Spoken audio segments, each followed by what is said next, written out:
Hello and welcome everyone. My name is Simon Thomsen. I'm the editor of startupdaily.net, the host of the Startup Daily Show on AusBiz every weekday or every Monday to Thursday, 2 p.m. Tune in if you haven't seen it, ausbiz.com.au. John was on there the other day.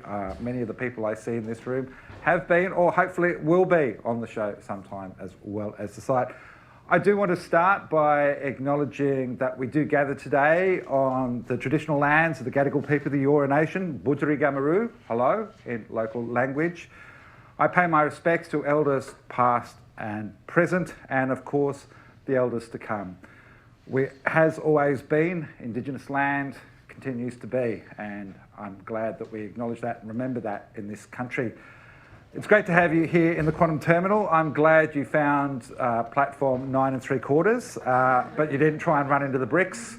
It is a great secret, but of course it's part of the incredible Tech Central that the New South Wales government and Annie Parker and her team are building. It's a massive thing. I think of it now, and I haven't told her this, but because I've just thought of it. But it's like the Wallamai pine. If you know the story of that incredible tree that we only found about 30 years ago up in the Blue Mountains World Heritage Area, it's the one tree, and there are all these incredible roots underneath where this plant pops up. That's kind of what Tech Central is. This is part of it, literally at Central Station in this beautiful old building. And the Quantum Terminal sounds a little bit like the last James Bond film, but of course, quantum computing and quantum in general is just the most extraordinary part of the potential that we have in this country in startups.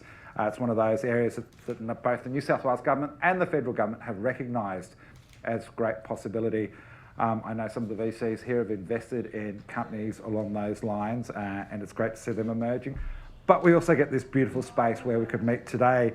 So it's wonderful to have you here as part of Think Big. I want to say a big thank you to AWS Startups for sponsoring this, AWS I should say, but we're going to hear from the head of AWS Startups in just a minute. So from Canva to Zella, Australia's top startups are built on AWS. AWS has all the resources you need to get started, from technical support to hiring the right engineers to finalising a funding round. Bet you didn't know you could do all of that in the cloud.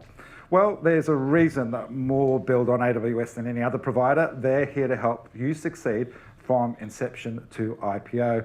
And that's one of the things that we've collaborated with AWS on to get that message out. You kind of do think that, it's about a few credits and away you go.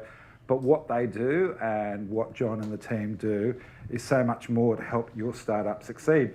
So today, the idea is that we're going to talk about getting started, connecting with other founders to find out how to grow your business. If you head to aws.amazon.com/startups, you will get more on that front. We're going to be talking in 3 panels today, and I'll introduce both the VCs and the founders as they come to the stage. But before we do that, I do want John Carney, the head of startups at AWS, to come up and say a few words. John, please give him a hand, ladies and gentlemen. Yeah, thank you, Simon. Oh, microphone, that was the other small technical thing we're going to do. Yep, it's on. Yeah, thank you so much. And we're so grateful to be here to be able to help support this. Over the last few years, we've built an organisation here in Australia and globally that is just dedicated to supporting startups.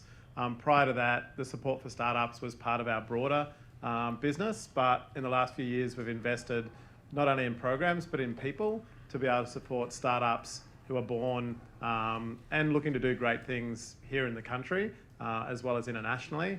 And as a result of that, we've got a team of people who will be joining me a little later on, from business development folks who work exclusively with the VC, the investor, the accelerator, the incubator communities. So to be able to fast track access with those folks, both here domestically and internationally, which is really cool. We've got a team of solution architects that will help you with architecting your platform, from cost optimization through to building modern architectures. And then we've got a bunch of salespeople that we'll try and keep out for as long as possible.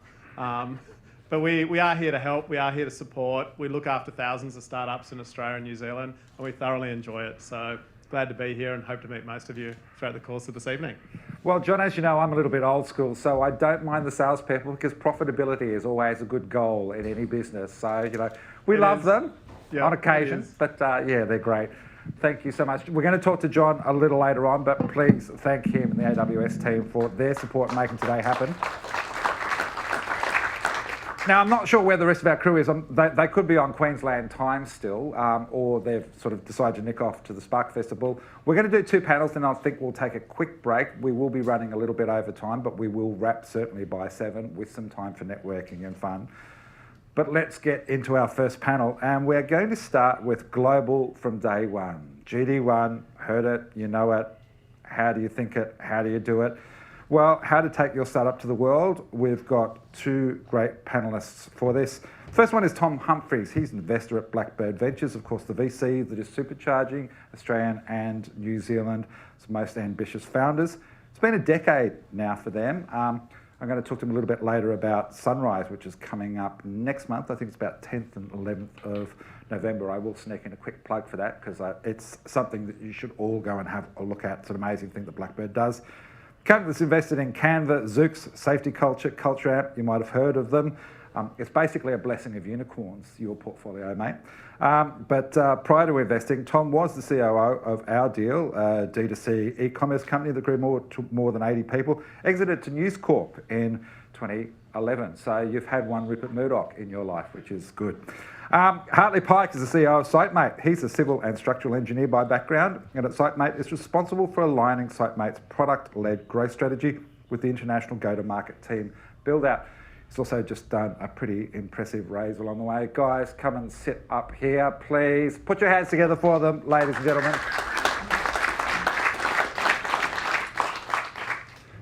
Grab a mic. I am going to get you both to tell your stories, how you came to be here, because I love yours in part, Tom, because you went from gamekeeper to poacher or poacher to gamekeeper. I'm not sure which way around. It is that thing. But I do just remember this story of you having this road to Damascus moment because you were the founder who was like a little bit nervous and edgy about VCs. And of course, you've seen the light since then. Tell us about that experience. I love your use of analogies today, from Wallamai Pines to the roads to Damascus. But yeah, look, I in the context of a discussion about globalization or globalizing startups, I had an experience with a startup in Australia in 2010 to 2011, which was Our Deal in Australia. And I think it's quite interesting in the context of that because that was a startup which didn't really globalize. It was a very sort of like Australia, New Zealand focused company. It was kind of like a Groupon for Australia, New Zealand. And that exited to News Corp and Channel 10 and was a really successful outcome, for everyone involved. So I think like in the context, you don't have to globalize to kind of build a successful company. I think particularly in the context of Australia today, in the way we think about it, like how can you build a $1 billion company? And there's only certain probably industries you could really do that in Australia, like whether it's e-commerce or health tech or other kind of verticals related to that. And so when we think about global from day one, it's usually, B2B SaaS. It's really difficult to build a $1 billion unicorn unless you really do think about globalizing it earlier on in the experience. And you'll kind of hear that from Hartley. My second company was Canopy, and that was an edtech company, which I did with my sister. And that one we did globalize, and we globalized super early. And the simple formula for that was because if you look at universities in Australia, which was our target market, I think there's about 85 in Australia, and then you go to the US and there's 4,450. And so it made a lot of sense. So we picked up pretty early, 2013, moved straight to San Francisco and built the company there. And that was another journey. So 2 very different companies, 2 very different experiences with globalizing. And can talk about that. And then, now in VC, and, I think the road to Damascus point was really just about, I love what I do now because I get to work with so many other people about these questions about do I globalize and if so, when, and working with a lot of different people like Hartley who you're going to hear from as well. So, before we go to Hartley, I do want to ask, do you think it's possible, if we cast our mind back a few decades before tech really came on the scene, there was a few entrepreneurs who tried to take beer global, and that was our great genius. We've come a long way since then, but there is that sense that even a decade ago, we weren't quite thinking big enough. Do you think it's completely flipped now so that the starting point should be, if you are thinking about building a company, you have to be thinking about global, or you really kind of your pottering?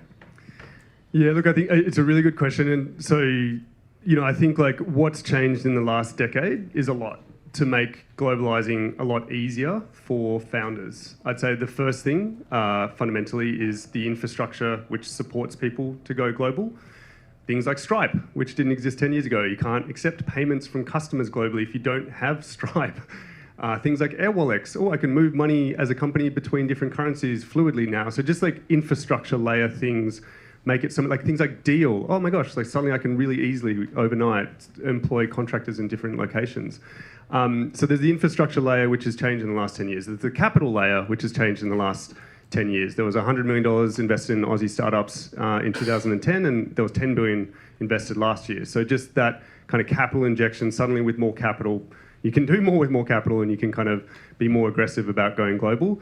I'd say like the other really big thing which has changed in the last 10 years is the way that sales happens. 10 years ago, it was much more of an enterprise sales with B2B software, and now we talk product-led growth and the self-service kind of model, freemium models. And I think these inventions in the way that products are sold and the way that people want to be sold to leans really nicely into the idea of just having like a home base here and not even having to need to set up go-to-market teams in some of those other markets. So I'd say like, those are the big, things that have changed. And then probably the last thing I'd say is just ambition. I think if you look at, what's happened now, I think there's a lot of inspiration in Australia in particular, just around how to think about being a startup founder. We have these examples to point to, whether it's Atlassian or Canva or Afterpay, of just these huge success stories. We've got the talent kind of coming out of those companies who are going, I know now how to kind of take what I've learned there and apply that to a startup. And so I think like that ambition is leveled up in all of us in this market, which is really cool to see. I think the other one too, and a gratuitous plug for you, John, and the team at AWS, of course, you can now do a software company without having to build the mainframe. That barrier to entry, which used to be a huge cost to start a tech business, is now gone because we've been able to move to the cloud and have this totally different experience to what we used to do.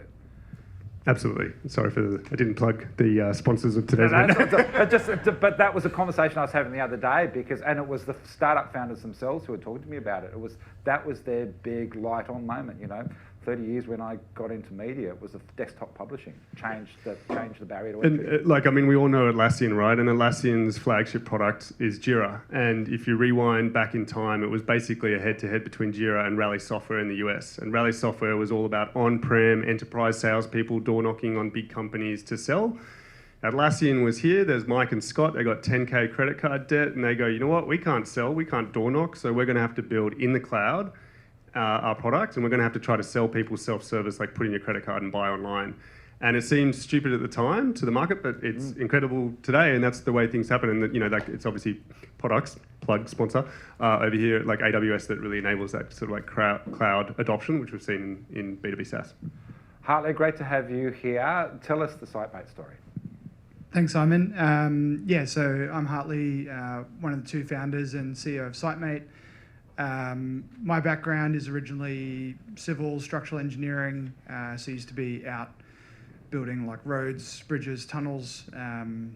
Was never really involved in tech. It kind of just sort of fell onto my lap. Where we are now, so SiteMate as of today is about 50 people full-time. On the topic of global, customer base is sort of split Oceania, which is basically Australia, New Zealand, a little bit of Asia, Europe and North America. And we target what we call like the built world. So infrastructure, construction, utilities, energy, any of those sort of heavy industries basically have a set of productivity tools and applications for those people that have been very underserved.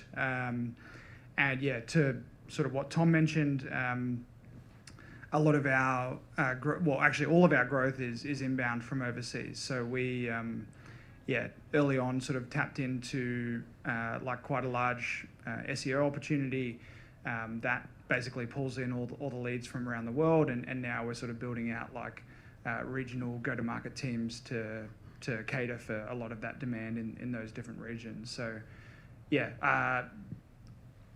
following on from what the team here said, all of that's been underpinned by how easy it is to move into those regions these days.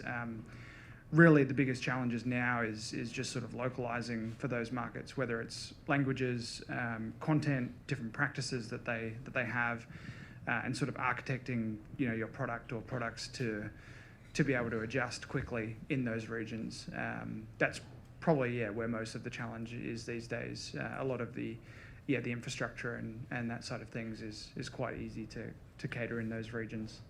And the extraordinary thing about you and what you're doing is just how much this industry, and it, in some ways, I think when you have been working in digital spaces for such a long time, it's surprising when you go into a worksite just how much is still a spreadsheet, how much is still paper-based, how much of what goes on is not centralised, and it's kind of like this enormous issue in so many workplaces, and not just construction and building, but, you know, I think medicine and hospitals and all these other areas where this incredible opportunity is, and we're starting to see emerge, because we're still doing things like sending faxes, literally, which blows me away.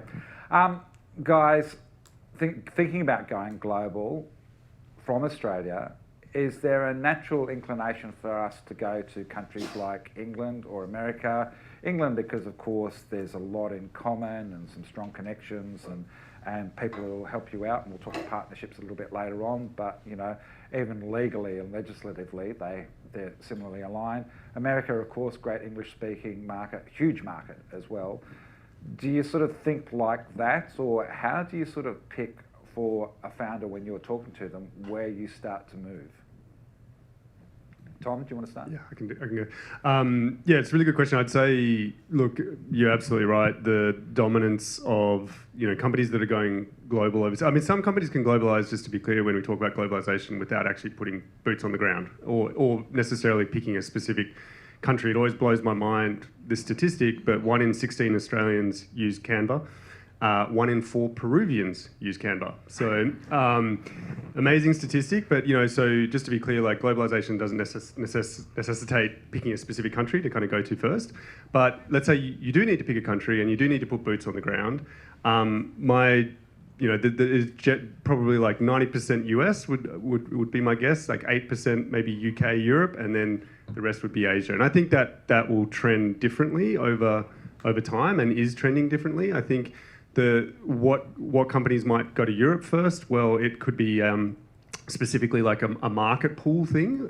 I know specifically with SiteMate, like there's definitely like a strong market pool from the UK that came in pretty hard. It could be like a regulatory or environment kind of context thing. So we've got another company in our portfolio, First AML, who is kind of operating in the AML space, like anti-money laundering space. And so the regulations and legislation of the UK made it natural that would be the first step for them. But then, you know, I think like if you don't have those elements, you might be thinking more just about market size or competitive landscape or where that might fit. I think there can be like pitfalls to going global. I'd say like the big mistakes that I see made is like going too early and not really understanding the market you're entering. I think another big mistake is the cultural context that you really got to think about. Like if you are setting up another team, you know, you got to make sure that they feel like they're part of the broader team. You got to set standards really early on, just around like when do you have meetings? Like how do you have meetings? Is it on Zoom? Like how are we going to build a culture across the team so that people actually know each other? How are we going to do offsites? Like maybe somewhere in the middle. And I think setting those sort of like cultural norms really early on. And then I'd say like the other thing, which is a really big thing, is just like product. I think I've seen a lot of companies make mistakes going global without underestimating the product changes that they have to make to make the product ready for that market or customized for that market. So I think in terms of thinking global, like if you really just map out the product and what is the most natural market that leads into your value proposition that you have as a product, and if it's like a really simple step into that market, that makes a lot of sense. And I suppose the other side of that too is also being there for the customer, because if you're asleep in the middle of the night and all hell's breaking loose on the other side of the world and there's no one to respond, you can do a lot of damage to your business, you know, whilst you're getting a nap. Are there any other areas where sort of, you know, you need to sort of lay the groundwork before you sort of start to think about that move offshore? Yeah, I mean, I'd say like the best situation is when there's a pull versus a push. So, you know, if you're getting pulled into the market because you're getting demand on the website, or you're starting to see customers sign up from the US, and you're just like, okay, like this is the time to go. I think there is like obviously some structural questions you got to kind of like get right. So a lot of this is just kind of boring practical stuff, but do we set up an entity in the US, like a separate entity? Should that be a sub-entity, or do I make the US entity the master entity and the Australian one the sub-entity, or do I just use a BPO like a Deal or Insperity and just hire people through a third party? There's just these kind of complex. It's not like super simple. And we saw that with Atlassian in the last couple of weeks. Sort of when they went to list, they went to London. They've now just gone into becoming a Delaware company after what, a decade, I suppose. Yeah. Exactly. Yeah. So that's a really good. I mean, I think like there's so many playbooks for this now, and yeah, like I think these questions are a lot easier. And even Hartley here has been talking a lot to my wife. My wife happens to be a seed stage startup founder as well, and these guys talk a lot and share notes just on exactly how to do these these things. And then I'd say like the other big one is just like, where do you go? I'd say 10 years ago when we moved to the US, like we were just like, oh, we're a tech company, we've got to go to San Francisco. That has fundamentally changed. And in fact, I advise every company that unless you're selling to startups, like don't go to San Francisco. It's incredibly expensive. Talent is really competitive. And so, there's some awesome markets over there, whether it's Denver or Salt Lake City or Austin, and just like, so picking your location and just thinking about the time zones, the infrastructure there, and what kind of talent you might need to hire. Yeah.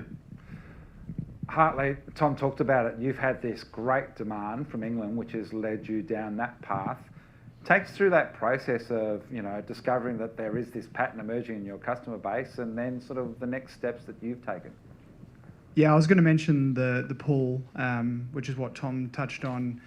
And yeah, that's really what we uncovered, which was you can actually do quite a lot of research before going to a region, looking at keyword data around what people are searching for. And we did that way back in, that would have been end of 2017, early 2018. And yeah, you can sort of segment it by the regions and see like, are there any differences between what people are searching for in in North America versus Oceania, Asia, or Europe. You can go even more specific than that if you need to. So we use a tool called keywordtool.io. Super cheap, and it's probably been like the most valuable tool from like a demand gen perspective. Costs about $100 a month. So yeah, we did a bunch of research and then just attacked like the content for probably 18 months, and then that basically drove the top of the funnel in those other regions. And then we sort of had like an inside sales process running from Sydney for a couple of years. So like we'd wake up in the morning, call the US at like 6 a.m. and spend a couple of hours doing that, and then work on the Oceania region during the day, and then spend a couple of hours in the evening. It was completely unscalable. And as soon as the few of the team started having babies, we had to stop that. But it got us as, it allowed us to sort of prove those hypotheses remotely from Sydney without a really big, expensive investment and sort of, relocating or setting up a team there. And by the time we have put teams there, we sort of already had like a little bit of critical mass with customers and a bit of word of mouth, as well as the existing lead flow in the region. So yeah, that would probably be my main advice would be you can actually learn quite a lot about those regions. It does depend on your product and sort of whether you can find like peripheral related searches to what your product does. It also depends, how new your product is. Like if you're using really bleeding edge technology, then maybe people aren't searching for sort of use cases around that. But yeah, that was the biggest thing for us, was just doing that research remotely. It just de-risked the whole process, and yeah, we've now been able to bed the teams down, and we sort of know what environment they're heading into, and you kind of, I think the biggest mistake you can make is just expecting people to start in a region and sort of create something out of nothing. I think there's been a lot of founders who have just sort of take a bunch of money, throw it at a region, and it might work, it might not. Whereas if you just spend a little bit of time, you can sort of point people in the right direction and then let them run with it. Tom, there was a time when you used to send people down to shopping centres to talk to, everyday punters about sort of how they were feeling and thinking, and that was the research before your next product iteration. Is that probably one of the core weapons that you have in terms of determining your market and who wants what, where? is just using something like the SEO and the data analytics around what people are searching for? Yeah, really. I mean, it ultimately really depends. I think with what Hartley's been doing, he's got a really beautiful product-led motion, and so can learn a lot from what's happening at the top of the funnel. I think other folks that might be a little bit more enterprise-heavy in terms of their sales approach, you might need to have a little bit more direct conversations, or looking at the regulatory market, or really understanding the competitive landscape, and maybe going a little bit deeper on some of that, and not just using the tools. You joke about going to supermarkets, but I actually still do a lot of just hardcore research like that myself. Even just looking with Hartley, as an investment opportunity in SiteMate, I visited a couple of construction sites as part of that process myself, and I was actually looking at a supermarket technology not long ago, and was in supermarkets talking to the store managers. So I think, honestly, a little bit of back to school, in real life research is actually really valuable. Well, that then leads me to the question on that boots on the ground. You talked a little bit about it before.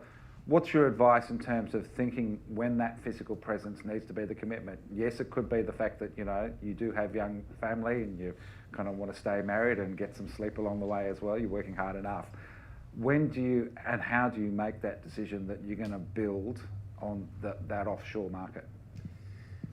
Hartley? I was just going to say, so for us it was partially personal constraints that started to creep in. But it also depends, it's very case specific, how much support your product requires to set up, onboard, maintain. For us, in each of the regions, we probably got to about maybe 50 or 100 customers, and that was kind of the threshold as to when we could no longer manage it remotely from Sydney. And it just became really logical economics-wise to have someone there in their time zone and give them a point of contact. But a lot of those customers sort of knew that we were an Australian company, at least originally, and they were just happy to work with us because they liked the product, and they'd sort of self-served up until that point. So but you might have a simpler product which doesn't require that much support and sort of ongoing work to be done with our team with updates and stuff. Canva probably a good example. You can get sort of single people using it. Ours is usually you need at least 2 or 3 people until it starts to add value. It can be quite small teams, but we don't have too many people as a single person.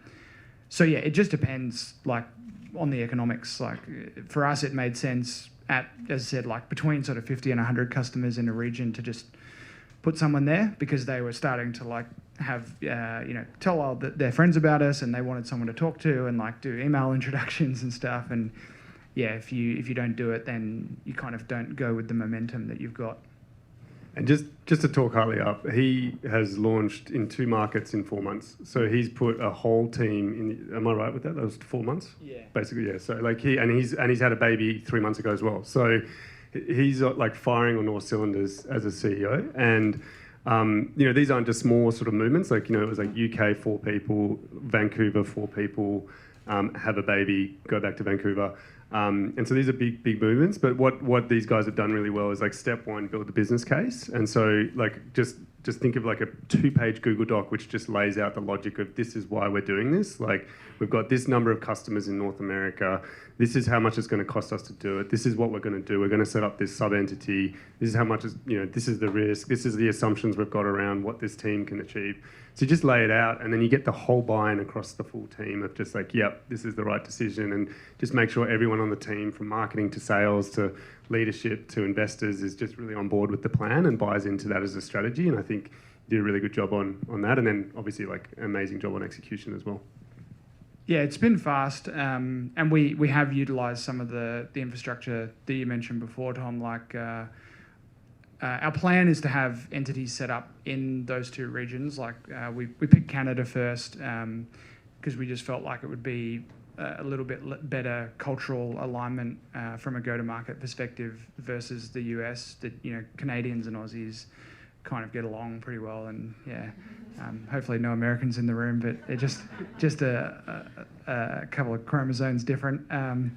So yeah, and that's been true. Like the Canadian team has just slotted in like seamlessly. They've actually improved the culture, even though they haven't spent any time in Sydney, Melbourne, or with our remote team really. So that's turned out to be an assumption that was correct. And then we've used Deal to support sort of getting those regions set up quickly. Because it just means that for the individuals there, it's a really simple process. Like they don't have to go through the process of becoming like a sole trader or some sort of weird arrangement like that. But our plan is to sort of then transition off Deal around sort of like 6 to 12 months and then have our own entity. So it kind of allows you to like keep executing and sort of keep all your ducks in a row, but then not have to wait like 6 months for an entity to be set up. So yeah, you can sort of compress the timeline.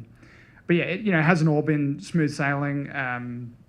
Like we've got a couple of bumps in the road with one of the teams at the moment, but because it's all inbound, you can usually diagnose those things pretty quickly. And we've now got references to other teams, so you can just sort of benchmark what's possible against each other, and also like what we were doing previously as a founding team when we were sort of only working on the region 2 hours at night time as an example, and you can sort of compare to what the team's able to produce when they're full-time.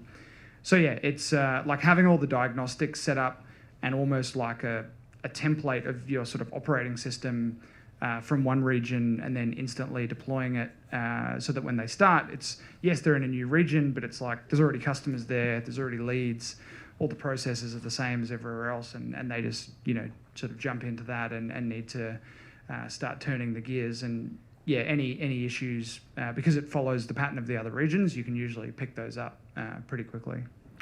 We're going to throw it open to you guys, because I'm sure, and I hope there is some questions there. Put your hand up if you've got one, and we'll get a mic to you. But I'm going to ask this question of everyone today up here, because it is kind of the elephant in the room of 2022.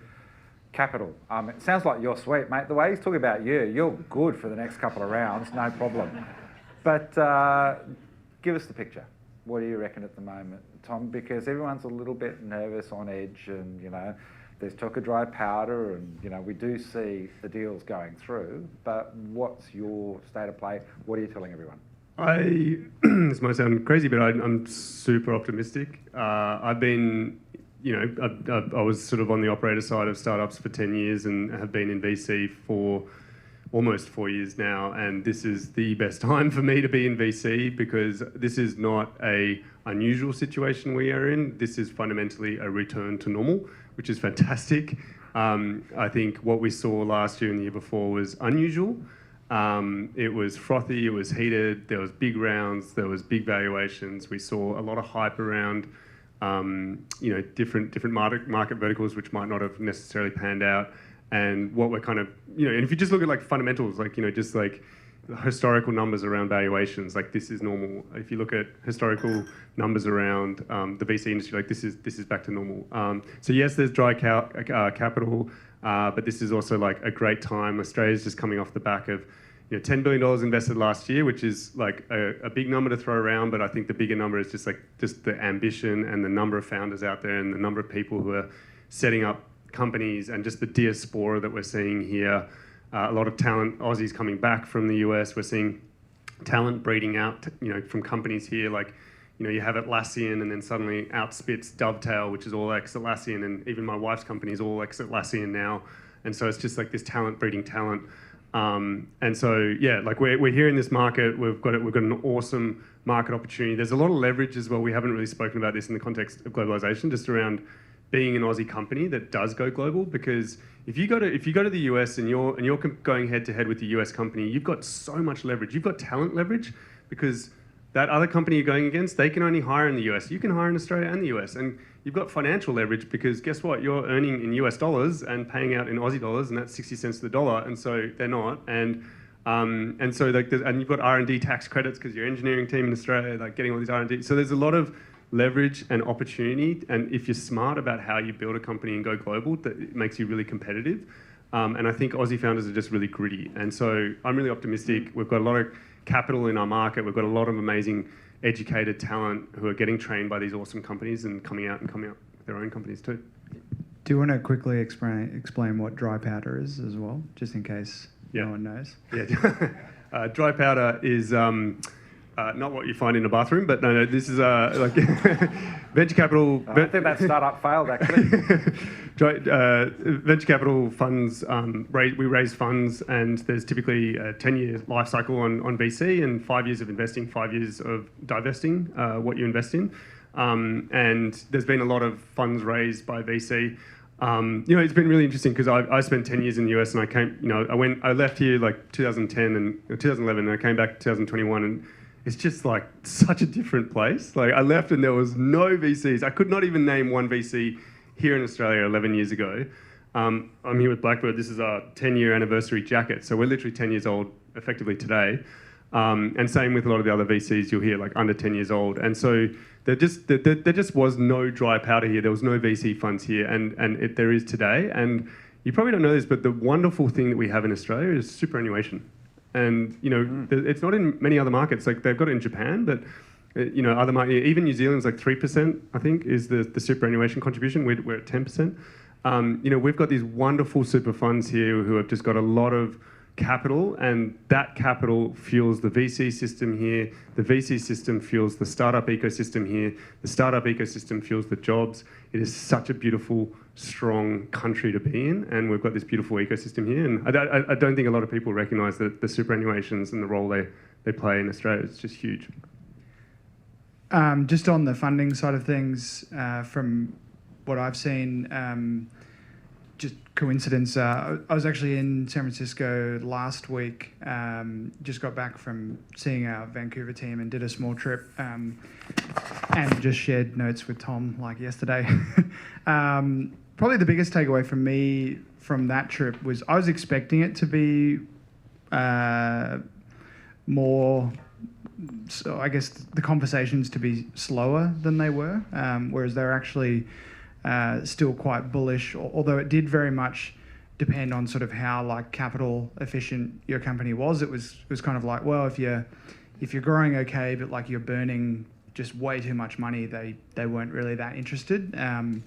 But yeah, if you're growing well, and essentially burning less money than you're adding in annual revenue each year, then yeah, it did sort of noticeably like perk up the ears, and that I wasn't expecting as strong of a response in this climate. So I think it's just opportunistic, right? Like there is, it's probably a better time, like in some ways, to raise at the moment because there's less people who are potentially in a position to do so. And as Tom said, I think Aussie companies, the ones that survive at least, do sort of have efficiency a lot of the time, like just ingrained in our DNA, because we've often had to survive without very much capital for long periods of time.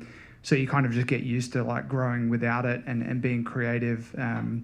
And that did seem noticeable, in the meetings that I had while I was there as well. So yeah, we're not raising at the moment, but yeah, the conversations were really positive and sort of, just continue to build those relationships like end of this year and into sort of mid next year where we may look at it. So yeah, I would, if you just focus on your economics, and especially in SaaS, like it's usually not that hard in SaaS to, tweak a few things and get a little bit more cash up front, which can really make a big impact on how much money you actually need to sort of keep ticking along.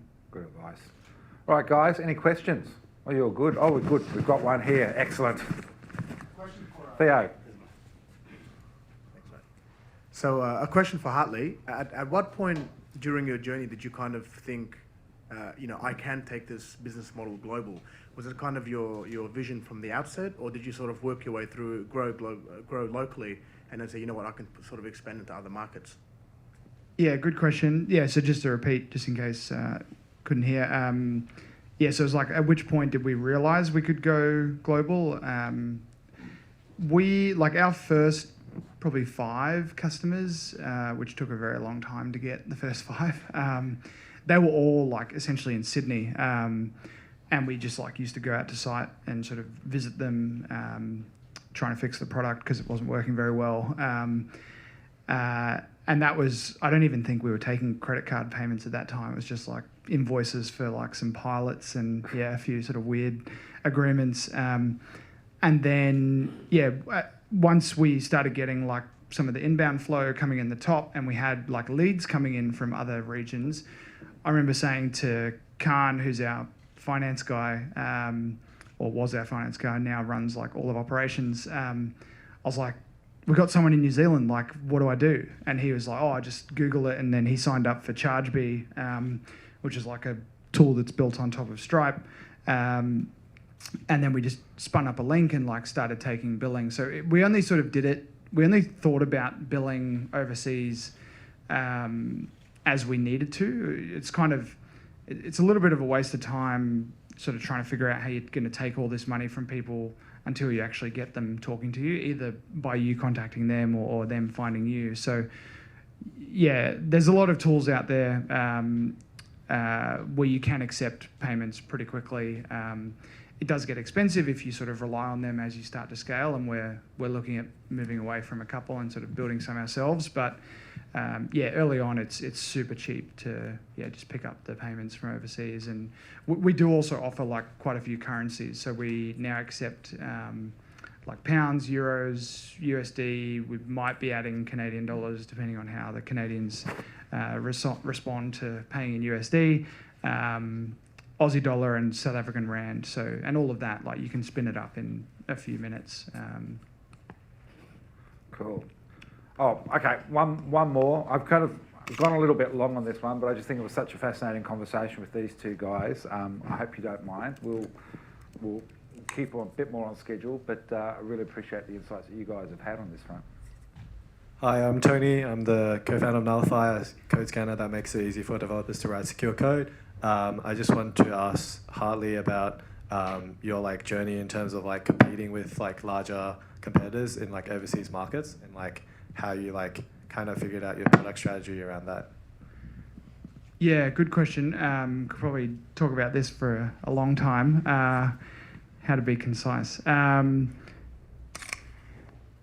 The biggest learning I've had is that usually, so when we started, I was kind of intimidated by like existing bigger companies, and I found it quite useful just sort of ignoring all of the marketing messaging and just going to talk to people that either have used the existing tools before or are at the moment or aren't using anything, and like why they're not. And most of the time you find some pretty large gaping holes in all of the incumbent options that are out there. And that's what we found, and we've just sort of built this mindset of like just focusing on what people want and sort of ignoring what, like, we're aware of what the incumbents do, and like we don't really follow it. It's kind of just off to the side, like they're doing that, and you've got to deal with it. Some sales discussions, but in our space at least, like 80% of the people that we talk to are still sort of Word, Excel, PDF. So we just don't worry about it too much now. But that would probably be the advice would be, don't listen to what they're saying, because they'll paint like the picture with rosy coloured glasses. Like go and talk to people that are actually out there, like figure out why they're not using certain solutions, or maybe they're like always talking to their churned customers is the best, because that sort of opens up a whole can of worms around what's not working. And a lot of the time the bigger companies, which Tom touched on, it's they've been oversold or overpromised because it's a sales-led motion, whereas we just sort of let people in the front door. Like anyone can sign up for a trial, and if it doesn't have what they want right now, that's all good. Like we're not going to try and convince them that it does. We'll just take the feedback and continue to build. Whereas for the last sort of 20 years or so, especially in the more conservative verticals, it's been the opposite. It's like you just sell in at the top, and then all of the employees just have to inherit this big sort of monolithic system, which a lot of the time people hate using and stuff like that. So there's always opportunities there. You just have to sort of ignore the noise and like go and talk to people that are actually using it or have previously. Tom, Can I just say, I don't know, we've got 30 seconds, because I've literally went through this experience as well. When we took Canopy to the US, we had these two big competitors, Alexander Street Press and Films on Demand, and we obsessed about them so much. We looked at what they were doing, we tried to understand their products, we tried to mimic gaps in our product. And it got to a point where we were so obsessed we had to actually do something about it, and we sat down as a team and we actually put two swear jars in our office, and one had Alexander Street Press, one had Films on Demand. And if anyone mentioned a competitor's name, you had to put $1 in that, and we'd use that for Friday drinks for the team. Not to give another plug to our lovely sponsor over here, AWS. AWS is great. But Jeff Bezos always says you should be competitor aware but customer obsessed, right? And I think that's the best advice you could have. If you are entering a market, you need to be aware of your competitors, but you need to be customer obsessed, right? And so what that means is don't go in and just try to mimic your competitor because that's for the sake of mimicking your competitor. Go and talk to your customers and understand what a 10x product experience is for them, and then go build that and beat your competitors on the field in that game. guys, please thank Tom and Hartley for that fantastic session. That is a pretty cool partnership you two have got. Really appreciate your time and insights. Of course, hopefully you can catch them a little later. Well, let's get on and talk partnerships.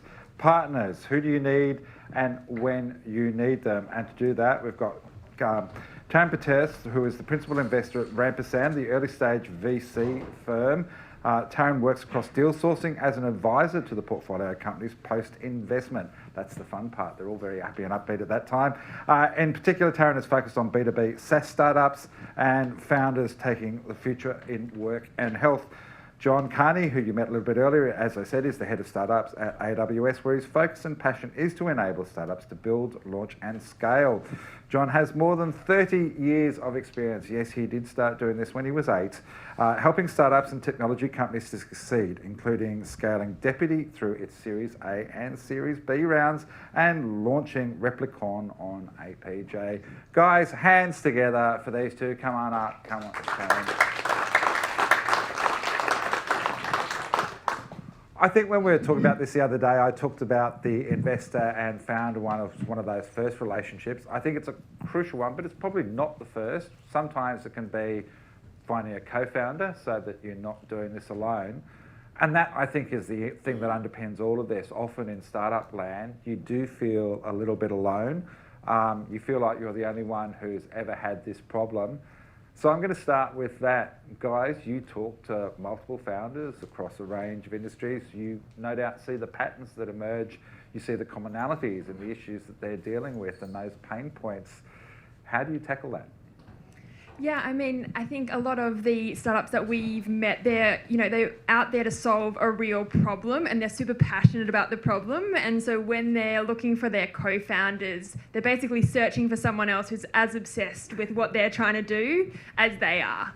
And it is like co-founder relationships are incredibly difficult. You need to, be aligned on what you want to build in your business and how you're going to build it and the time and all of that. So there's a lot to work through, but really I think if you're aligned on finding that you align with the passion to solve that problem, and aligned with the expectations to begin with, that is the really a great way to start that your relationship, that partnership for the long haul.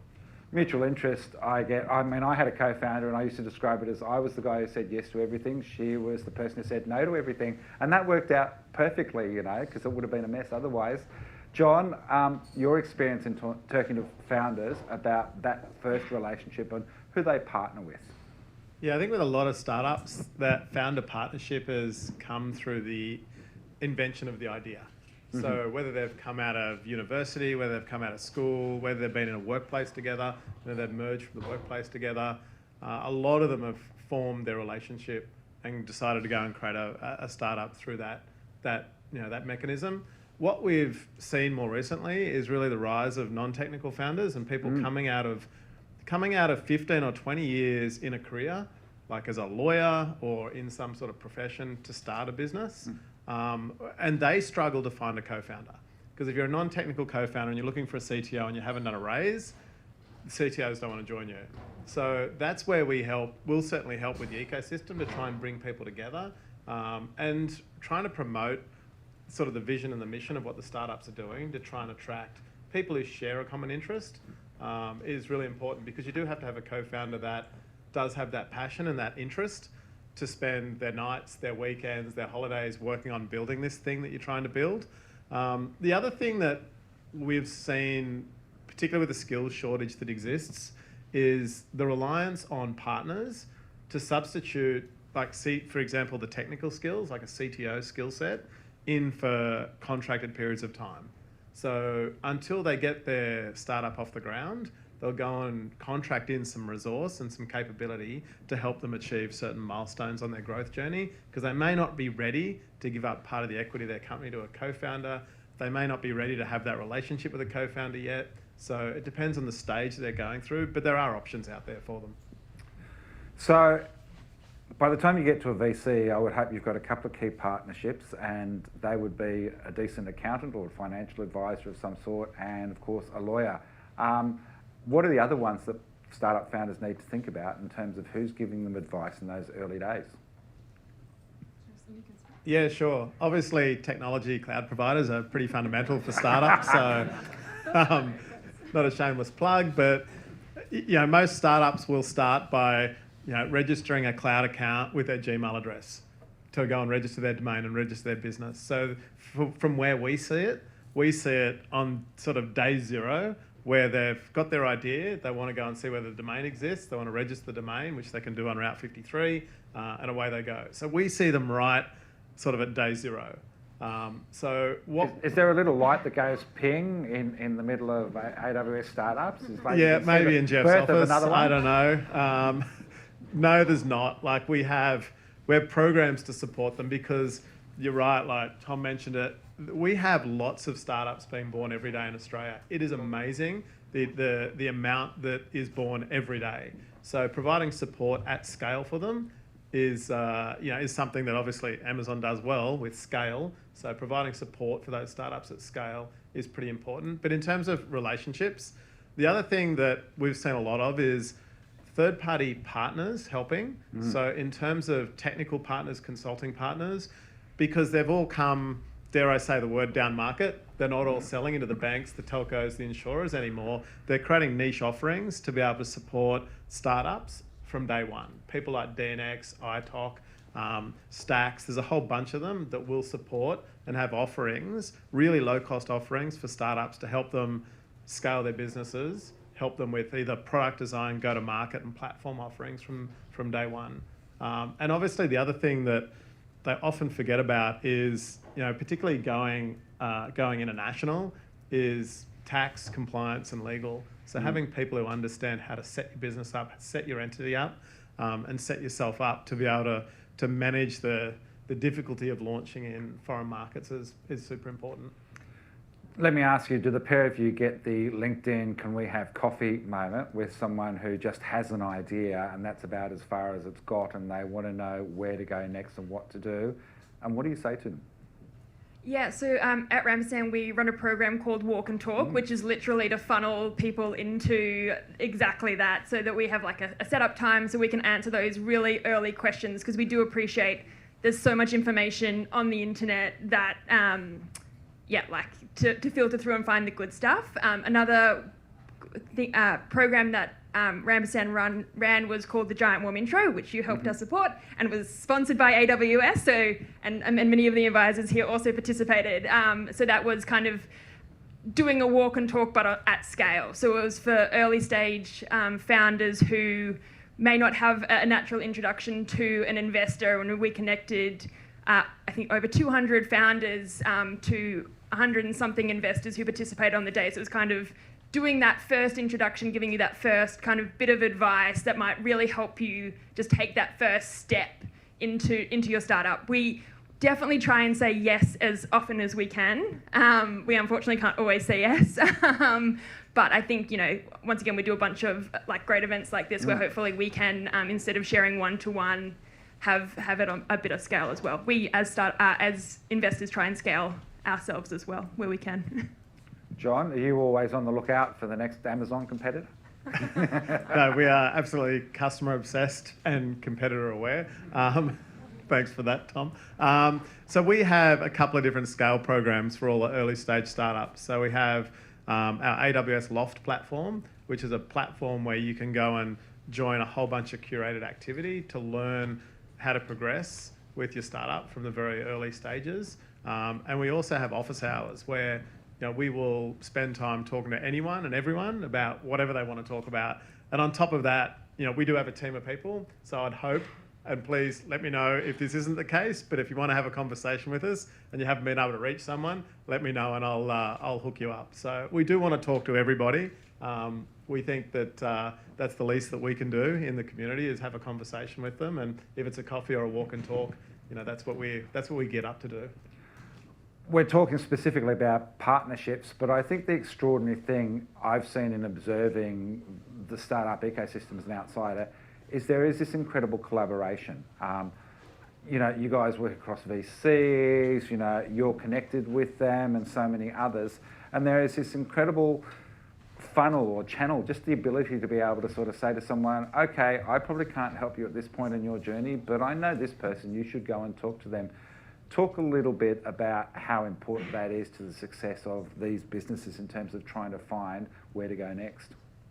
Yeah, I might start with that one. So like a good example of that was the Giant Woman Intro program that we ran. Like investors wanted to participate in the program with people who wanted to sponsor because everyone really wants to just help. And like that's the starting point of everyone's sharing and really I think trying to cut through some of the the noise and the information that's out there and it can be really hard to go in and give great information.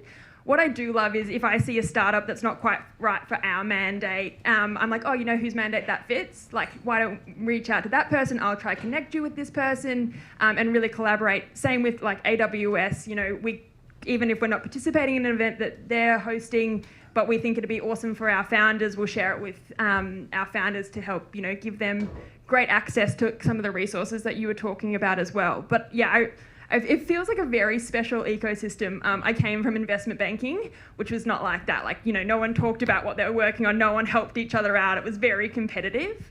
Whereas startup land's not zero sum. The founders doing well means the investors do well, which means AWS does well. And like we're, creating value in this ecosystem, which means the more collaborative we can be, the better outcomes everyone gets. Yeah, and they often like to pretend that there are no competitors in this space in investment banking, I've noticed.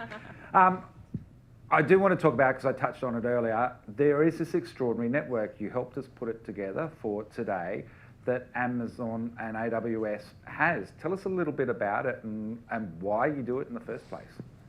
Yeah, like for those who've studied Amazon, we have leadership principles and we had 12, we've now got 14. One of them is it's around success brings broad scale responsibility.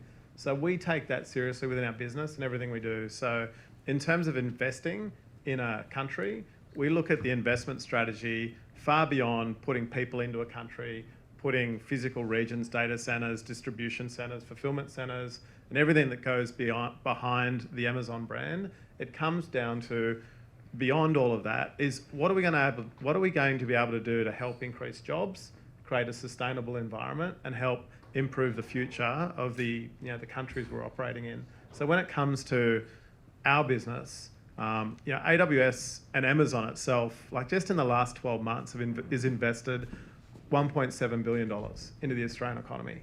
Like that's a significant amount of money. A lot of it goes unnoticed, but it's all about creating jobs. We've got over 5,000 employees now, jobs in Australia to support Australian customers, but also to be able to support development of our company's assets globally. So we've got people working in Australia supporting service lines that you use within the AWS cloud, supporting our .com business. So in terms of mobilization and deployment of people, we're really open in terms of where we hire and how we hire. From an ecosystem standpoint, like we are super open. Like this doesn't exist unless we all work together and collaboratively, and that's across the VC community, the technology community, our partners, the whole host of providers that come together to be able to support and grow startup. Government entities as well, they provide a lot of support and assistance. They might be a little slower than some of the commercial entities in commercialising some of the startup ideas, but our job is to try and create an ecosystem for every startup to be successful. And if that's with us or not with us, it doesn't matter. Like if they go and build on another cloud and they become successful and we're able to help them on their journey, so be it, that's fine. Like we're not maniacally focused on ensuring every single customer runs on AWS. It's providing the support in the ecosystem and joining the dots to make sure the ecosystem thrives. I think government is picking up pace, and they've also recognised that it is good to collaborate with outside, and you look at what they're doing with investment and sort of the funds like the one we've got down in Victoria for women investment and Alice Anderson, and then we've got the Colours and Paddy Fund kicking in here, another 10 mil, which is great. I'm going to throw open to you guys, but I do want to ask this question while you think about questions. You talked about that outside collaboration thing. What's your advice on how to think about when you bring someone into the tent versus sort of just looking outside to see who can give you a hand? So that partnering, it's a big investment, and of course we've seen it this year where everyone madly scaled with lots of people and then everyone madly descaled and sort of a lot of people disappeared from those roles. How do you sort of weigh up those kind of decisions about who you have in the business and who you work with on the business? I might start from maybe an investor standpoint. I think, as Tom mentioned, it's a return to normal now. I think instead of diligences and processes happening in 4 weeks, they're taking a lot longer, which I totally appreciate for founders. It's painful. You just want to be building your businesses. But hopefully that's also giving founders an opportunity to say, actually, which are the investors I want to work with? And you'll be hearing from your other founder friends who took money from funds, which ones are leaning in and helping them out during some of the challenges that they're experiencing now, and which ones are kind of leaning out and saying, we gave you money, come back to us when you've grown and that's it. So I think, like when you're taking on money or any type of partnership, just, make sure you do reverse diligence on the fund or the partner that you are going to work with. Take that relationship really seriously. It's not just capital, it's someone on your cap table for potentially or hopefully for 10 years. Take it really seriously and make sure you're doing the work to make sure they're the right partner for you, and it's not just you're going to be doing all the work and they'll be having a free ride along the way. John? Yeah, I think for us, when we particularly look at talent in startups, a lot of it that we've seen is people who have actually been there and done it before are critical and will help your startup become successful.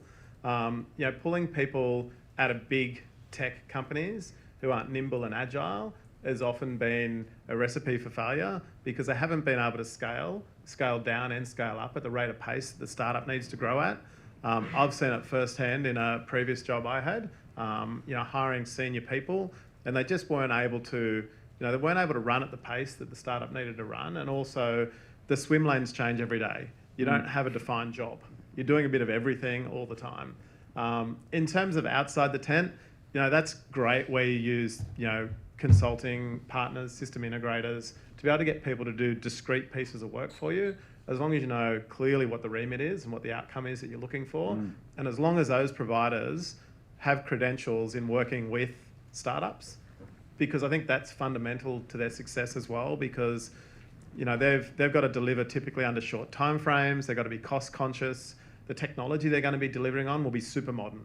You're talking about serverless or microservices, AMIL services, things that aren't typical with a lot of big consulting partners. So having people with that depth of experience and proven depth of experience, and whether you do it locally or internationally, that's the startup's choice. But we have a tremendous amount of talent in country to be able to support startups with all those challenges that you face now. And the one piece of advice I'd give is the most important thing you can do at that point is work on your brief. Make sure your brief is very clear and very well defined, because if you just rock up sort of saying, I want you to have a look at this, you'll kind of get that sort of answer at the other end. Guys, questions? Anyone got one? Please. Go there first. Oh, one down the back. We'll start. Oh, you. Thank you. Hey Taryn, hey John, thank you so much for your openness. My name's Amy, I'm from a gift tech company called Gravy. My question is around, Taryn, what you were sort of talking about in terms of reverse diligence when you're speaking to different funds. Obviously, your company, your startup's got to fit into the remit, the mandate of that VC, and also it's got to align values-wise. But what are some of the questions that we as startups should be asking to make sure that it's the right fit? Yeah, I mean, I think it's a very relationship-based game. So we always just recommend ask the fund that you're talking to for some of their existing portfolio company founders, and just go and have a chat to them and ask them, some really candid questions about the experience and the support that they get. The best thing is go and ask a few startups that they didn't tell you to ask. They're all on everyone's websites. Go pick a couple of others and say, actually, what do you guys think? They're not the ones that they recommended. But yeah, get their, true and honest opinion. It's really like what's the most important thing that you need from an investor for your success, and make sure that the fund that you're looking to work with can provide that for you. There'll be lots of things which are important for your success, but if you know that for that round of capital for the next 12 to 18 months till you raise again, what's going to unlock the most amount of value so you can get to that next round, and make sure that's the investor you're looking to work with. I think the other really important one, especially in this environment, is how they think about follow-ons. I think potentially some of the ruthless US funds are like, oh, if you don't hit $1 million ARR by your next round, no more money for you. Whereas I think if you've got that relationship and you've built a network, it doesn't really matter what the revenue number you've hit is. It's are you on the journey to building that business in the long term that that investors should care about. So it shouldn't be a metric for your next round. It should be, we want to continue supporting you if you're still on track. So making sure there's at least allocation for follow-on investment. And we've got another question over there. Hi, this is a question for John. So we're looking at starting commercial partnership with a technology implementation partner. So I was wondering in terms of creating that commercial agreement with a partner, what you should be looking at in terms of sole distribution, or then that sort of reseller agreement. If you had any advice on that. Yeah, look, I think there's a lot of different platforms for you to do that on now. We certainly recommend using something like the AWS Marketplace to distribute. You get access to millions of end users and hundreds of thousands of partners. So just look at what their coverage is, where they're going to be able to take you, and obviously what their financial model is as well will be super important, and what they're committing to. How much they're committing to invest and help scale your business. I've got another question up the back. Hey, I just got a question for John. So you're talking about if you do hire someone from a big company, they can't really keep up with the pace that a startup is going. And I was wondering, there's a bit of a dilemma in terms of hiring those people in terms of experiences that they have from big tech companies like Google, but it is a big company, so they were just doing a small part of it, but they do have the experiences, a bit of that. How do you kind of determine the right person that you would know from a big company that can keep up with the pace of a startup? Yeah, it's a great question. So in terms of early stage startups, if you've had someone senior in one of those large businesses, the questions you've got to ask them is whether they're going to be comfortable rolling up their sleeves and doing a bit of everything. And I think 9 times out of 10, once they truly understand what the job to be done is, they may walk away from it. So really being clear with what the role is that you want them to do, and the fact that there's lots of swim lanes that they're going to have to operate in, and lots of ambiguity, and they're potentially taking a lot of risk as well. Once they truly understand that, if it's the first startup they're going to, then our experience shows that 9 times out of 10, they may not take up the opportunity. So being really diligent with explaining what the job is, what the role is, and what the expectations are. You'll find gems out there, absolutely. I'm not saying everybody, but as a hiring pool and a platform, having people who haven't sort of been involved in it and done it before, it's a really attractive thing to do. You go join a startup, but all of us who are in it know it's a hell of a lot of hard work. So you just need to find the right people for your business and your startup.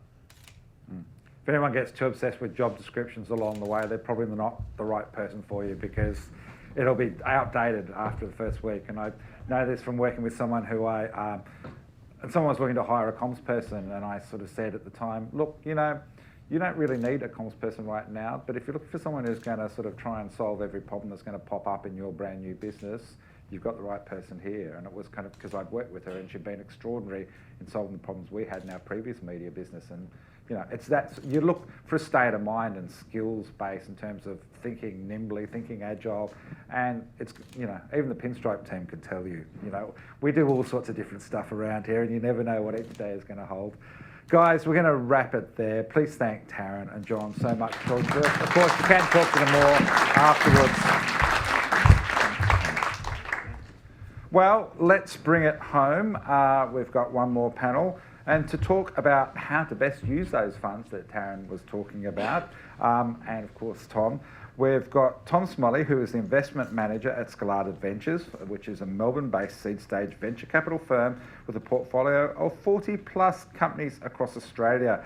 Tom spent more than 5 years working for leading Australian law firm King, Wood and Mallisons in the corporate M&A team advising clients before he went into the really fun part of investing people's money. Beside him is Sean Gardner, the co-founder of M&A, the world's fastest music monetization platform. Who knew that you could monetize music? I thought that had stopped. Well, he's splitting payments between collaborators and rights holders instantly as audio is consumed. I think one of his projects also happened to raise $5 million last year. So please put your hands together and welcome them both to the stage. Tom, you're in that lovely space where companies are just starting out and you're investing. Is it a case that you sort of sprinkle it like icing sugar on every cupcake and, you know, a couple of them will be really delicious in 10 years' time, or how do you do this?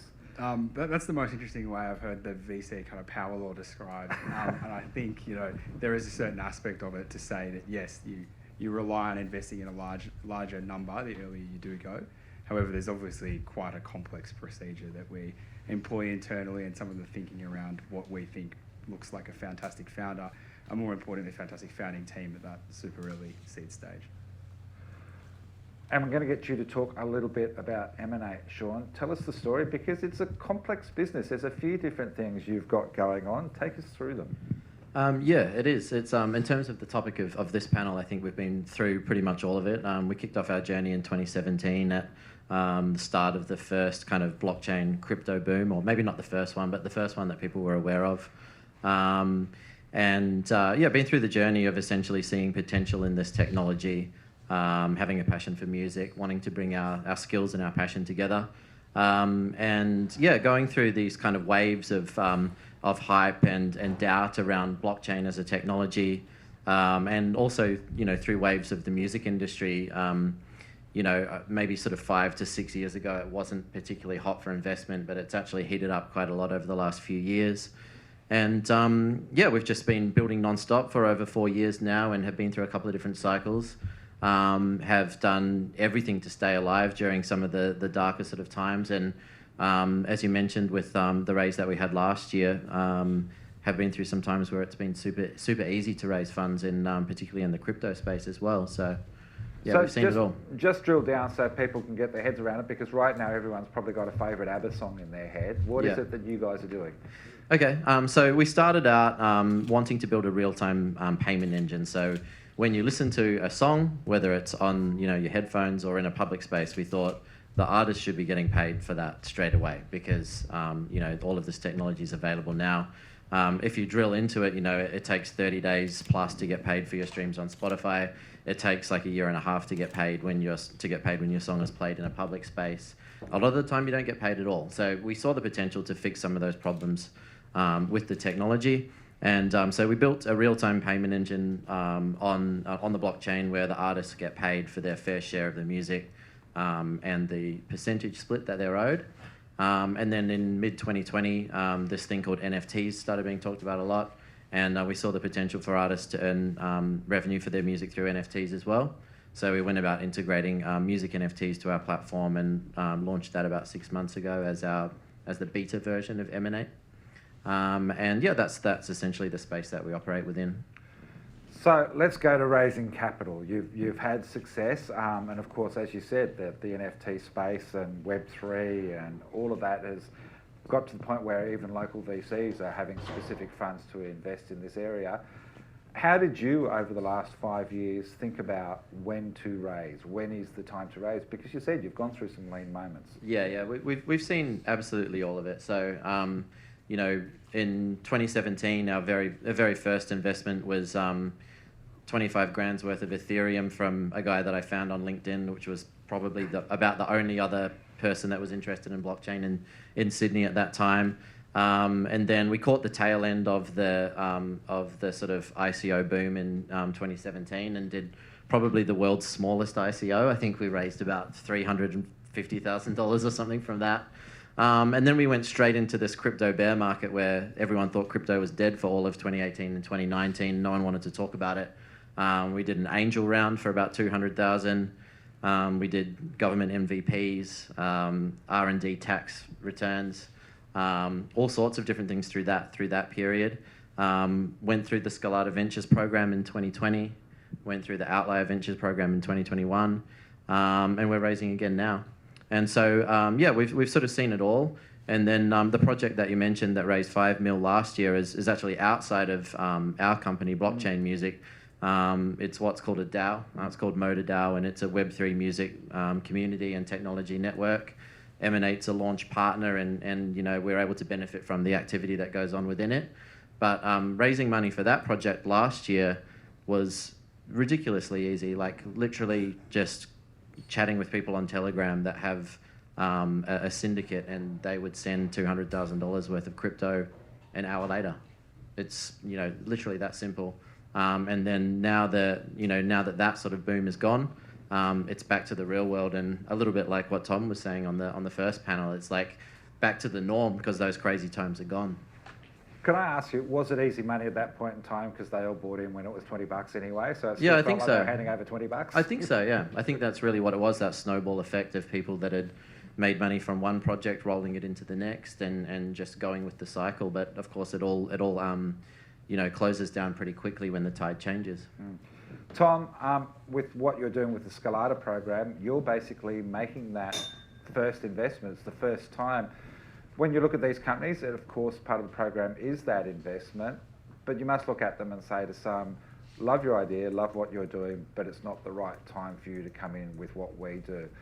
Tell us about that conversation around the right time to raise.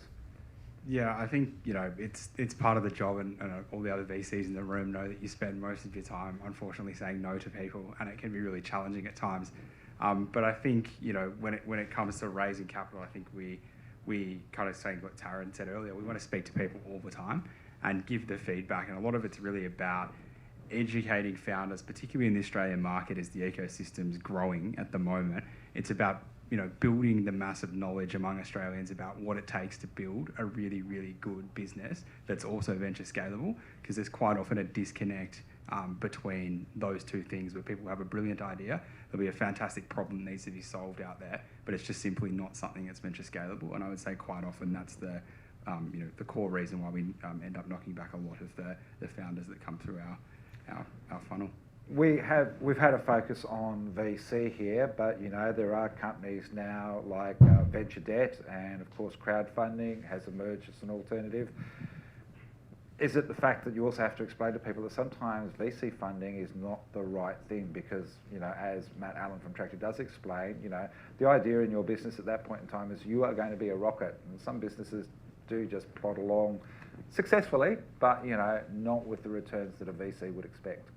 Yeah, definitely. And I mean, I think it's something that's not often thought about enough sometimes by founders around kind of the implications of taking VC money and what that means. And I know Tom touched on earlier the fact that, you know, larger funds like Blackbird have a lot of money that's really Australian savings, superannuation and retirement savings. So there's a lot of obligation that comes with that then flowing down to investors. And, you know, the VC fund managers that are ultimately charged with investing that money on behalf of super funds and others have really serious obligations that they need to meet. And for that reason, they're going to be quite rigid in terms of their expectations and other things that they're going to demand of you as a founder and your company moving forward. And that's not the right thing for all founders, and it's also not the right thing for all businesses to chase that kind of funding, because there's 100 good ways to build a business, and you know, it's probably only 3 or 4 of them that are going to be VC backable and scalable in that sense. Is there a good time to raise capital? Is it like when you've got your MVP and you're about to go to market, or because you need it for the tech build at earlier stage? How do you decide when you need to take external finance on board? Yeah, I think once you've kind of made the informed decision to go down and seek out VC funding, and especially once you've gone and secured that first check, whether it's from an angel or otherwise, I think the old saying goes, you should always be raising. And obviously you're going to go through troughs and peaks in terms of that cycle. If you're doing a round, you're going to have a big peak in the cycle, but you should always have your investor CRM firing, having those conversations, going out and getting advice proactively on what's going to look interesting to certain types of investors, and build out those relationships, because a lot of investors out there are going to want to know you for a significant period of time in advance, particularly in the more normalized market that we're now playing in, before they are going to be willing to invest in your company. Sean, you mentioned it earlier. Last year, you only had to open your front door and people were throwing cash in. This year it's changed. What have you seen? And in the conversations as you look towards your raise, what's the feedback you're getting at this point in time? I think for us we're in a unique position, because there historically has been two different worlds between the kind of Web3 crypto blockchain startup world and I guess like traditional companies that are looking to raise through more traditional VCs. The two are kind of slowly coming together, but I think what I see in the crypto space is a more exaggerated ebb and flow of the cycles that you see in traditional sort of investment landscape. So I think as the guys touched upon earlier, there was a lot of investment happening over the last couple of years across the board, and then that was further amplified within the Web3 space. And now it's cooled right off. And at the moment, there's not a lot of dry powder in the Web3 space. There's probably a lot more dry powder in the kind of more traditional VC space, but they're moving into Web3 as well. So I guess it depends really like what space you're playing in and what options are open to you. I want to go to the next part of this, because it has been another one of those key themes of this year. Last year, the startup word of the year was growth. Everyone was going for growth, and it was grow, grow, grow. Here's more money, grow as fast as you can. It was like this massive land grab. This year, the word is runway, and everyone is sort of bracing and trimming their sails and their staffing accordingly to make sure that they can get through this next period. How do you tackle an issue like that? How do you think about it as a startup founder? Because there was a sense, and it's been debated, that there was a mind shift. And Tom, I'm going to ask you about this as well from the VC side in terms of their expectations around founders. Yeah. Yes, absolutely, Simon. There's a much more of an emphasis now just in some of the conversations that we're having with our portfolio companies that are trying to raise from later stage firms. There's a big emphasis on how much you're burning through, and particularly how much your monthly burn is, and what kind of new MRR that's creating each month. That's a metric that all of a sudden has popped up on the radar for a lot of later stage VCs that we've been engaged in conversations with. I think as well, it's just a normalisation of, some of the craziness that's happened over the last few years, and, we expect it to continue for a while. Yeah, I think when you're in that kind of growth stage, or like in a more bullish sort of macro environment, you tend to focus more on product development and acquisition and growth and marketing than kind of penny pinching, so to speak. But I think when the tide turns a little bit and you have a look at your expenses and everything like that, there is always money to be saved, and it's easy to sort of just gloss over those things for a few months. But if you've got perhaps some suppliers that you could be having a discussion with around costs, or some other sorts of services that are costing you a reasonable amount of money month to month, you could turn a blind eye to a $2,000 cost 1 month, but after 5 that's a 10 grand cost. So I think the advice would be just to sort of as much as you can have like a bullish mindset when things are great, it's probably worth watching those dollars every step of the way so that you are ready to pull back when things aren't so good. And as Tom said, just always be raising, because it takes a while to kind of turn that tap on and gear up into raise mode again. Maybe you need to revise your deck. Maybe you need to warm up those leads again. And you can't just go from not raising to raising in the space of a couple of weeks. So it is it's wise to be in that mindset, the growth mindset all the time, but also be watching those costs. And it sounds obvious, but you do tend to be drawn towards one mindset more so than the other at any given time. I do want to ask you about that cost conversation and how you have it too, Tom. Is it you look at the big stuff and you really focus on that? Because over the years and being in corporate life and small companies, the first thing they go for is the morning tea biscuits. And it's really interesting because it sends a kind of really interesting signal to everyone in the workplace at the time. Whereas there are a whole bunch of costs that you're mentioning, like a range of products that cost a lot of money but no one sees in terms of the investment you're making along the way. Is that where founders should be focused?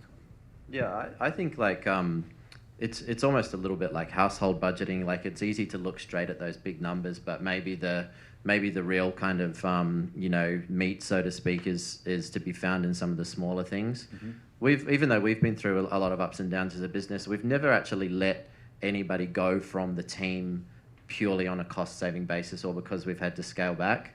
We might have had some resignations that have been great timing coincidentally, but we have never actually had to do that, and I think that can really harm the culture of your business if it's the first thing you're looking to do is scale back on your actual team members. Whereas it's a much more comfortable conversation to go to suppliers and say, hey, is there something we can do here? Because they probably want to keep that relationship going with you just as much as you need to keep building with them or whatever that supplier is doing. So I would much rather go and have tough conversations with the supplier than to cut someone off from the team at any time. And we don't do tea and biscuits because we're in a share space. So You get their tea and biscuits, hopefully. Tom, while you answer that, if anyone's got a question, please throw your hand up. We've got one down here, Ella. Yeah, I mean, at the stage that we play at, every dollar really does count. And one of the things that we're always encourage every founder that we work with, particularly more so at the moment, is to just invest in a really, really robust financial model and have a great, talking about partners and outsourced advisors. If you're not a finance person by background, having a VCFO that you can call on like one day a month to really just go through the numbers and really keep track of whether you default dead, you default alive, when your cash out date is in various scenarios, and be able to model it out and adjust it is just so bloody important at the moment. I mean, one comment as well is obviously cutting costs is very much the flavour of the times at the moment. But there's other ways that you can kind of prolong your journey, particularly through the early seed stage when you're looking to find product market fit.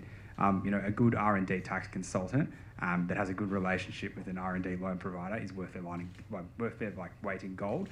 Because I still don't see enough startups up there in Australia that have development resources onshore that are taking advantage of some of the awesome incentives that the federal government's created for you and some of the innovative financial products that have been built around that to get you to access that cash much earlier in the cycle than you otherwise would be, and therefore be able to extend your runway without having to let one of your employees go and the residual impact that has on team morale. Yeah, that is great advice. Now we've got a question just down there. This is a question perhaps for Sean. As a company that's working on a blockchain product for the real estate market, how did you kind of find trying to raise capital as a blockchain company versus a traditional company? You guys are working on the real estate market, or? Correct. Yeah.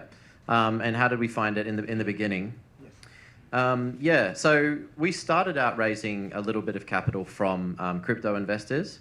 And then during that crypto bear market of 2018, 2019, we needed to look at more traditional sources of funding, and we went to angel investors who actually got both equity in our company and our token. So they were able to kind of get both sides. I think the needle has shifted now where most investors are aware of what's happening in the Web3 space and the impact that it can have on business models and things, whereby if whether you do have a token or NFTs or whatever, if those digital assets make sense at the core of your business, then they should be able to be tied into the investment proposition one way or another. And then the real question around what types of funds you're raising is probably going to come down to the core of your business model and whether value is going to flow into your parent company or whether it's going to flow into NFT assets or it's going to flow into token assets. And just have honest discussion with yourselves and your team around how you can either align that or remove one of them so that there's an obvious place for value flow. And if you've got a good product, you'll find investors that are either investing crypto or investing, fiat dollars into the equity in your business. And at the end of the day, it's the same thing for you as on an operating basis, provided it aligns with your business model. Does that answer your question? Yeah, thanks. I think adding the word real estate to any Australian investment is always a good option too. Any more questions? Cool. Guys, I'm going to wrap this, but I do want to say positive about the future in terms of capital and what's ahead. Absolutely, yeah. You got to stay positive. You can't be in the startup space and not be. That would be a very, very bad start or a definite ending. So yeah, we live in an infinite world, and there's always something to be positive about. Yeah. Yeah, it could be an interesting movie, The Pessimistic Startup Founder. Yeah. Same. I fully endorse all of that. I think more in the kind of short to medium term, the Australian economy always performs extremely well in global recessions on a relative basis. So I don't expect, based on a lot of the stuff I've been reading, us to be nearly as impacted as hardly as the US and Europe will be, or Europe currently is. And I think that's just an awesome place to be as a founder and as an investor, because a lot of your core customer base, if you haven't gone global yet, is going to be based here, and that's really going to help you. I think in terms of the longer term, like touching on some of the stuff that was spoken about in the first panel, like the fundamentals for this industry to take off massively, in Australia are just there, and there's a really, really strong picture behind that. And I think sometimes it's really hard in the 24-hour news cycle and social media to shut out a lot of that short-term noise and focus on the big picture. But I think the big picture is fantastic, and I'm trying not to lose sight of it, and I hope everyone else in the room doesn't either. Well, keep backing amazing companies, and it will be a bright future. Thanks so much to Tom. Thanks so much to Sean. Can I thank John? Can I thank Karen, Tom? Who have I left off there? Hartley, of course. Guys, thank you so much for coming along. Thank you to AWS for their support of this session. I hope you got a lot out of it. If you did want to review it, we will have it up on startupdaily.net in the next few days, so you will be able to check back and see what happens. But pat on the back and a big clap to you guys for joining us. Please join us for drinks now. I'm Simon. Good night. Thank you.